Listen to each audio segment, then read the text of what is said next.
Hello students and welcome back to Med BMS channel. तो आज के इस लेक्चर में हम महारस वर्ग के चौथे द्रव्य को रिवाइज करने वाले हैं, जो कि है विमल, जिसे हम आयरन पाइराइड भी कहते हैं। विमल का केमिकल फार्मूला होता है Fe2S3। नेक्स्ट बात करते हैं विमल के टाइप्स के बारे में। तो इसके टोटल 3 टाइप्स बताए गए हैं, जो कि है हेम विमल, रौप्य विमल और कांस्य विमल।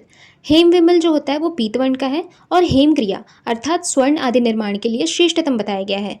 रौप्य विमल श्वेत वर्ण का होता है और रजत कर्म के लिए श्रेष्ठतर बताया गया है। जो कांस्य विमल है वो रक्त वर्ण का होता है और औषधि कार्य के लिए इसे श्रेष्ठ बताया गया है। नेक्स्ट हम देखते हैं विमल के ग्राह्य स्वरूप को। तो इसका रस रत्न समुच्चय में एक श्लोक दिया हुआ है, जो अगर आप याद करते हैं तो आपको आगे के लिए भी बेनिफिट होगा, जो है वर्तुला कोण संयुक्ता स्निग्धश्च फलकान्विता मरुत पित्त हरो वृश्यो विमलो अति रसायन। अर्थात जो विमल वर्तुल हो, सर्कुलर हो, स्निग्ध कोण युक्त हो और फलक युक्त हो, ये श्रेष्ठ होता है। साथ ही साथ बोला गया है कि ये वात पित्त नाशक होता है, यानी कि मरुत पित्त हरो वृश्य होता है और अति रसायन कहा गया है। विमल को यदि हम तीव्र अग्नि पे गर्म करते हैं तो उसमें से जो सल्फर होता है वो जल करके और अपनी स्मेल के साथ अलग हो जाता है। यदि हम इसे कसौटी पे घिसते हैं तो ब्लैक एंड वाइट कलर की रेखा भी खिंचती है। अब बात करते हैं विमल के शोधन करने की। तो शोधन के लिए हम सबसे पहले विमल को छोटे छोटे टुकड़ों में कट करेंगे, फिर इसे वासा स्वरस, जंबीरी नींबू स्वरस या फिर मेष श्रृंगीर स्वरस, इनमें से किसी भी एक द्रव्य में हम डोला यंत्र के द्वारा स्वेदन देते हैं।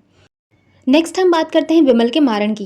तो मारण करने के लिए हम शुद्ध विमल और शुद्ध गंधक दोनों इक्वल क्वांटिटी में लेते हैं, फिर इसमें बढ़ल या फिर लकुच के स्वरस की भावना देकर के चक्रिका बना लेते हैं, जिसे हम सराव संपुट करके 10 गजपुट के पाक होने के लिए छोड़ देते हैं। जब पाक कंप्लीट हो जाता है तो उसके बाद विमल की भस्म बन जाती है। और महारस वर्ग के जितने भी द्रव्य हैं, यदि उनका भस्म बन रहा है तो उनका जो कलर होता है ज़्यादातर का रक्तवर्ण ही बताया गया है। तो जो विमल भस्म है इसका भी जो वर्ण है वो रक्तवर्ण का ही होता है। अब बारी आती है कि जो विमल भस्म बनी है इसके क्या क्या गुण होंगे। तो स्टार्टिंग में मैंने बोला था ग्राह्य स्वरूप याद करने के लिए, क्योंकि ये आपको आगे चल के काम आएगा। तो यहाँ पे आप उस चीज़ को लिख सकते हैं, मरुत पित्त हरो वृश्यो विमलो अति रसायन, यानी कि जो भस्म बनेगी वो वात पित्त नाशक होगी, वृश्य होगी और अति रसायन होगी। साथ ही साथ ये प्रमेह, पांडु, अरुचि, ज्वर, अर्श आदि रोगों को नाश करने वाली होगी।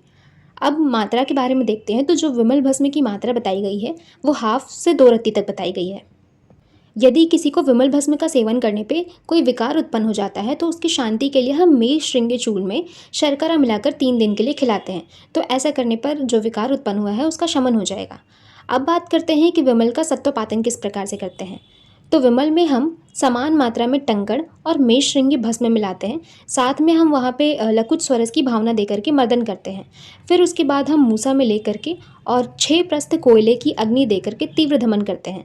तो ऐसा अगर हम करते हैं तो हमें शीशे के समान सत्व प्राप्त होता है, जो रसायन कर्म के लिए श्रेष्ठ बताया गया है।